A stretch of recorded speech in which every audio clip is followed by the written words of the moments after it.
Hi friends, welcome to Crown Tasty Samayal. இப்போ நம்ம பார்க்க போகிறது ஒரு கீரை மசியல் ரெசிபி தாங்க.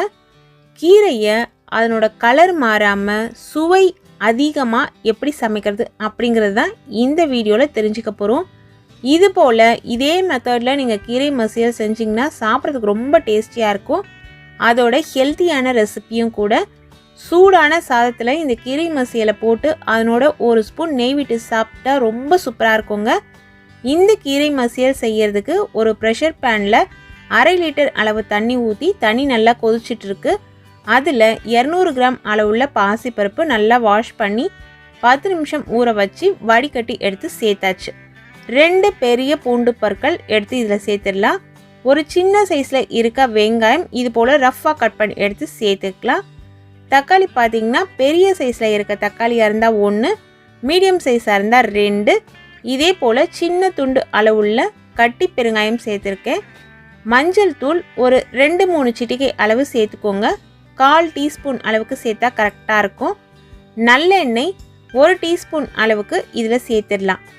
ஃப்ளேமை அதிகப்படுத்தி வச்சுக்கோங்க. இது எல்லாமே நல்லா கொதிச்சு வரட்டும். இதில் பார்த்தீங்கன்னா நீங்கள் தூள் பெருங்காயம் கூட சேர்த்துக்கலாம். தூள் பெருங்காயம் சேர்க்குற மாதிரி இருந்தால் ஒரு 1/4 டேபிள் ஸ்பூன் அளவு சேர்த்துக்கோங்க, கரெக்டாக இருக்கும். இது போல் கொதிச்சு வந்த பிறகு ப்ரெஷர் பேனோட மூடி போட்டு மூடிடலாம். இந்த நாப் வழியாக ஏர் ரிலீஸ் ஆகணும். அது ரிலீஸ் ஆன பிறகு வெயிட் போட்டுருங்க. இது பாசிப்பருப்பு அப்படிங்கிறதுனால சீக்கிரமாகவே வெந்துடும். ஒரே ஒரு விசில் தான் நான் கொடுத்தேன். இந்த அளவு பருப்பு சாஃப்டாக வெந்து வந்திருக்கு. அந்த ப்ரெஷர் எல்லாம் சுத்தமாக போன பிறகு நீங்கள் வெயிட் எடுத்துகிட்டு பாருங்கள். பருப்பு நல்லா சாஃப்டாக வெந்திருக்கும். வேகலைன்னா இன்னொரு விசில் கொடுத்துக்கோங்க. திரும்பவும் ஸ்டவ்வை சுவிட்ச் ஆன் பண்ணிவிட்டு இதில் மணத்தக்காளி கீரையை சேர்க்குறேன். நம்ம கைப்பிடியில் நம்ம அள்ளி எடுத்தால் எந்த அளவு வருமோ அதில் ஒரு 4 கைப்பிடி அளவு மணத்தக்காளி கீரை நான் சேர்த்துருக்கேன். நான் இன்றைக்கி பருப்பு கொஞ்சம் கூடுதலாக வச்சு தான் சமைக்கிறேன். டேஸ்ட் நல்லா சூப்பராக இருக்கும். இப்படி செஞ்சால் உங்களுக்கு பருப்பு அதிகம் பிடிக்கலை அப்படின்னா பருப்போட அளவை நீங்கள் குறைச்சிக்கோங்க. மணத்தக்காளி கீரையை சேர்த்துட்டு தீயை மிதமாக வச்சுட்டு இது போல் கலந்து விடுங்க. கலந்து விட்டு பார்க்கும்பொழுது தண்ணியோட அளவு கரெக்டாக இருந்ததுன்னா நீங்கள் தண்ணி ஊற்ற வேணாம். இல்லை பருப்பு ரொம்ப அப்படியே கெட்டியாக இருக்குது அப்படின்னு ஃபீல் பண்ணிங்கன்னா கொஞ்சமாக தண்ணி சேர்த்துக்கோங்க. நிறைய தண்ணி சேர்த்துட வேணாம். இந்த கீரை மசியல் ரொம்ப தண்ணியாக இருந்துச்சுன்னா டேஸ்ட்டாக இருக்காது. அதனால் நம்ம கொஞ்சம் திக்காக தான் செய்ய போகிறோம். அதே சமயத்தில் கீரை வேகிறதுக்கு தண்ணி வேணும் இல்லைங்களா, அதனால தேவையான அளவு கொஞ்சமாக தண்ணி விட்டுட்டு ஹை ஃப்ளேமில் வைக்கக்கூடாது. ஒரு மிதமான தீயில் வச்சு வேக வச்சுக்கலாம். கீரை வேக வைக்கும்பொழுது தட்டு போட்டு மூடக்கூடாது. அதே போல் இது போல் கலந்து விட்டிங்கன்னா சீக்கிரமாகவே கீரை ஒரு 5 நிமிஷத்துக்கெல்லாம் வெந்துடும். நீங்கள் அப்படியே இதை விட்டுட்டீங்க அப்படின்னா கீழே இருக்க கீரைலாம் வெந்து கருகி போயிடும். மேலே இருக்க கீரை மட்டுமே ஃப்ரெஷ்ஷாக இருக்கும். இப்போ இந்த கீரைக்கு தேவையான அளவு உப்பு சேர்த்துக்கலாம். கல்லுப்பு நான் ஒரு 3/4 டீஸ்பூன் அளவுக்கு சேர்க்குறேன். நீங்கள் உங்களோட சுவைக்கு ஏற்ற மாதிரி உப்பு கூடுதலாகவோ இல்லை குறைவாகவோ சேர்த்துக்கோங்க. சேர்த்துட்டு கலந்து விடணும். கீரைலாம் நல்லா சுருங்கியிருக்கு பாருங்கள்.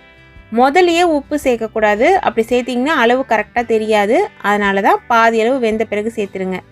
இந்த அளவு வெந்த பிறகு உடனே இந்த கீரையை ஒரு பவுலில் சேஞ்ச் பண்ணிக்கலாம். அகலமான பவுலில் தான் நான் சேஞ்ச் பண்ணி வச்சுருக்கேன். இப்போது சூடாக இருக்க அந்த கீரையை இது போல் தண்ணி இருக்க ஒரு பாத்திரத்தில் வைக்கிறேன். ஏன் இது போல் வைக்கிறோன்னா சீக்கிரமாகவே அந்த சூடு ஆறிடும். நீங்கள் மிக்சியில் இதை மசிக்கிற மாதிரி இருந்தால் உங்களுக்கு ஈஸியாக இருக்கும். கல்சட்டியில் நீங்கள் மசிக்கிற மாதிரி இருந்ததுன்னா இப்பொழுதே சூட்டோடையே சேர்த்து நீங்கள் மசித்து எடுத்துக்கலாம். ஆனால் நீங்கள் எந்த பாத்திரத்தில் வேக வச்சிங்களோ அதே பாத்திரத்துலேயே ரொம்ப நேரம் வச்சுருக்க வேணாம். கீரையோட கலர் மாறிடும். அதனால தான் நான் பாத்திரத்தை சேஞ்ச் பண்ணிவிட்டு தண்ணி ஊற்றின பாத்திரத்தில் கீரையை வச்சு ஆற வச்சாச்சு. இப்போ ஆறின பிறகு மிக்ஸி ஜாரில் கொஞ்சமாக சேர்த்துட்டு இது போல் அரைச்சி எடுத்துக்கோங்க. ரொம்ப மைய அரைக்கக்கூடாது. மைய அரைச்சிட்டாலும் அதனோட டேஸ்ட்டு போயிடும். ஜஸ்ட்டு நீங்கள் ஒரே ஒரு திருப்பி எடுத்திங்கனாலே போதும். அந்த சுவிட்சை ஆன் பண்ணி ஆஃப் பண்ணாலே போதும். கீரை இது போல் உங்களுக்கு மசிஞ்சு வந்துடும். இப்போ இதுக்கு ஒரு தாளிப்பு ரெடி பண்ணிடலாம். தாளிக்கிற பேனை ஸ்டவ்வில் வச்சு சுவிட்ச் ஆன் பண்ணிவிடுங்க. சுவிட்ச் ஆன் பண்ணிவிட்டு அதில் உங்கள் விருப்பப்படி கடலெண்ணெய், நல்லெண்ணெய், தேங்காய் எண்ணெய் எது வேணாலுமே 1/2 டேபிள் ஸ்பூன் அளவு சேர்த்துருங்க. அதில் 1/2 டீஸ்பூன் அளவுக்கு கடுகு சீரகம் தாளிச்சிடலாம். கடுகு சீரகம் நல்லா பொரிஞ்சிடுச்சு. இப்போ இது போல் ஒரு தட்டு போட்டு மூடினா வெடித்து வெளியே தெரிக்காமல் இருக்கும். இதில் 4 பூண்டு பற்கள் தோலுரிச்சி எடுத்து இடித்து சேர்த்தாச்சு. அதே போல் மிளகாய், குண்டு மிளகாயாக இருந்தாலும் பரவாயில்ல, நீல மிளகாயாக இருந்தாலும் பரவாயில்ல, அதில் இருக்க விதைகள்லாம் கொஞ்சம் தட்டிட்டு சேர்த்துருங்க. ஸ்டவ்வை சுவிட்ச் ஆஃப் பண்ணிடலாம். நல்லா இது பொரிஞ்சிருச்சு. இந்த தாளிப்பை எடுத்து நம்ம கீரையில் சேர்த்துடலாம். கீரையை சூட்டோடையே வைக்கக்கூடாது, நீங்கள் சூடான பாத்திரத்திலே வைக்கக்கூடாது. அப்படி வைக்காமல் இருந்தால் தான் இந்த அளவு கலர் நமக்கு மெயின்டைன் ஆகும். இப்போ பாருங்கள், நல்லா சூப்பரான சுவையான மணத்தக்காளி கீரை ரெசிபி ரெடி ஆகிடுச்சு. நீங்களும் இதே மெத்தடில் உங்கள் வீட்டில் சமைச்சு பாருங்கள். இது போல் விதவிதமான சுவையான ரெசிபிஸ் தெரிஞ்சுக்கணுன்னா நம்ம சேனலை தொடர்ந்து பாருங்கள். சுவையாக சமைச்சு சாப்பிட்டுட்டு ஹாப்பியாக இருங்க. Thank you friends.